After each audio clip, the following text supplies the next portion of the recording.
मैंने ऐसा कोई लफ्ज बोला नहीं और सोच भी नहीं सकता कि मैं किसी महापुरुषों के खिलाफ कोई बात करूं। आसाम के मुख्यमंत्री ने कह दिया, राहुल गांधी की तुलना जो है औरंगजेब से कर दिया।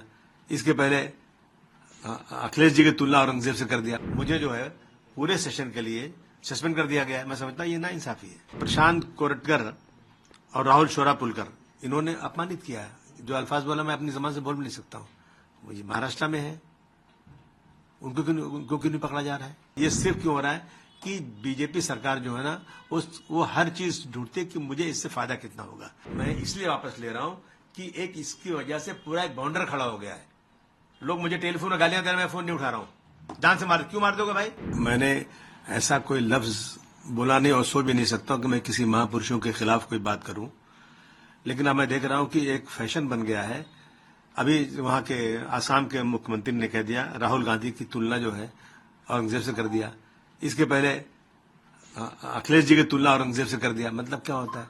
तो औरंगजेब के बारे में मुझसे पूछा उन्होंने कि औरंगजेब के बारे में उनका कैरेक्टर क्या। तो मैंने कहा भाई देखो, मैं तो जमाने में पैदा हुआ नहीं था। हमने तो जो हिस्टोरियन ने जो लिखा, हिस्टोरियन ने वही हम पढ़ के बोल सकते हैं। तो सतीश चंद्रा जी, अद्वी तुरुस्की, डॉक्टर राजीव दीक्षित, डॉक्टर राम पुनियानी, अवध ओझा, मीना भार्गव, ये सब लोगों के कागजात मेरे पास मौजूद, इसमें रखे हुए सारी चीजें, उनके स्टेटमेंट्स हैं। जो स्टेटमेंट्स हैं मंदिर के बारे में, जो डेवलपमेंट के बारे में, मैंने वही बोल दिया कि भारतवर्ष का उसको जीडीपी बहुत अच्छा था और जो है उन्होंने मंदिरों को दान भी दिया है। जो लिखा है इसमें, ऐसा नहीं मेरी मर्जी से, इसी तरह की स्टेटमेंट मैंने दिया और चला गया मैं। अब इससे एक बात यह है कि आपने महापुरुषों को अपमानित किया। इसमें अपमान कहाँ हुआ कि मैंने कैसे अपमान किया? मैं कभी जिंदगी में महापुरुषों का अपमान कर ही नहीं सकता हूं। मैं खुद ही हूं, असेंबली में कई बार मैंने खड़े होकर बोला है कि साहब जो लोग भी किसी महापुरुष का अपमान करते हैं उनको छोटा मोटा नहीं 10 साल की सजा होना चाहिए, क्योंकि फैशन बन चुका है ये अपमान करने का। तो मैंने कहा किया। अब उसके ऊपर मुझे जो है पूरे सेशन के लिए सस्पेंड कर दिया गया है। मैं समझता हूं ये नाइंसाफी है। सर, आपने 2 लोगों का नाम भी लिया जिन्होंने छत्रपति शिवाजी महाराज के बारे में बोला और देखिए प्रशांत कोरटकर और राहुल शोरापुलकर इन्होंने अपमानित किया है। जो अल्फाज बोला मैं अपनी जबान से बोल भी नहीं सकता हूं। वो ये महाराष्ट्र में है, उनको क्यों नहीं पकड़ा जा रहा है? मैंने तो जो चीजें बोला है वो ऑन रिकॉर्ड बोला है जो है, और अगर मैंने जो बोला है वो गलत है तो जिन लोगों ने लिखा है, जो आजकल भाषण करते फिरते हैं, उनसे क्या कार्रवाई हुई? उनसे आपने पूछा क्या कि आप कैसे गलत बातें बोल रहे हैं? जो सही बातें, अगर कोई गलत बात बोल रहा है तो उस पर रुकवा डालिए, उस पर केस फाइल कीजिए आप। मैंने उनकी जो हिस्टोरियन उनकी कही हुई बातों को दोहराया तो मेरे ऊपर कैसे केस हो सकता है? आपने कहा कि लीगल लड़ाई लड़ूंगा मैं, मुझे सस्पेंशन के लिए क्या कहना चाहिए? नहीं, मैं अब देखूंगा इसमें क्या रास्ता हो सकता है।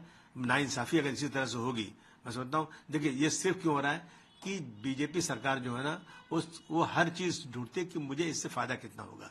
कानून सही क्या है? कुछ नहीं, हर चीज ले जाते हैं कि ये ऐसे इशू लाओ जिससे हमको फायदा हो जाए। पोलराइज करने की बात है, लेकिन सच्चाई पे चलना चाहिए। जो हिस्ट्री सही है, जो देश की जो सच्चाई है वो सामने अगर कोई बोलता है तो इस तरह से उसके साथ जुल्म जाती तो नहीं होना चाहिए। आपके समर्थन में अखिलेश यादव ने भी ट्वीट किया कि किस तरह से क्या कहना चाहिए? नहीं, बहुत सारे लोगों ने मेरे समर्थन में बात किया है कि जो सही बातें हैं, सही बात तो समर्थन सबको करनी चाहिए। आपने सफाई दी कि जो औरंगजेब हैं वो क्रूर शासक नहीं थे, वो मेरा स्टेटमेंट में वापस मैंने जो कहा था ना, मैं इसलिए वापस ले रहा हूं कि एक इसकी वजह से पूरा एक बाउंडर खड़ा हो गया है। लोग मुझे टेलीफोन में गालियां दे रहे हैं, मैं फोन नहीं उठा रहा हूं। जान से क्यों मार दोगे भाई? और अभी स्पीकर साहब ने मुझे सस्पेंड कर दिया। तो इन चीजों को लेकर के असेंबली चले, एक छोटी सी बात के ऊपर, एक छोटे से स्टेटमेंट के ऊपर जबरदस्ती का आप जो है बाउंडर खड़ा करोगे। इसलिए मैंने कहा कि मैं अपनी सारी बात वापस लेता हूं भाई, स्टेटमेंट वापस लेता हूं।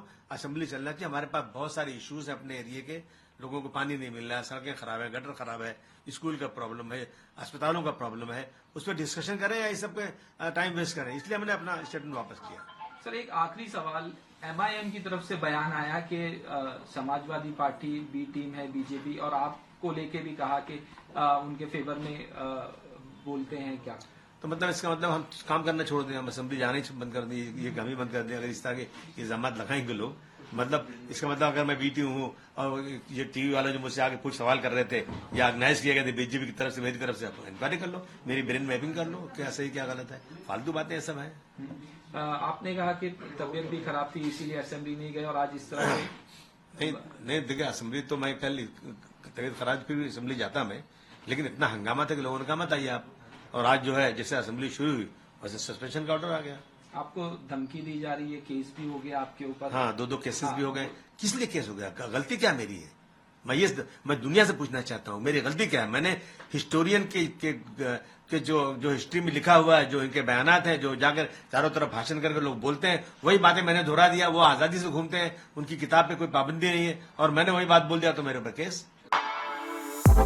For exclusive and insightful videos, subscribe to our new channel ABP Live Premium.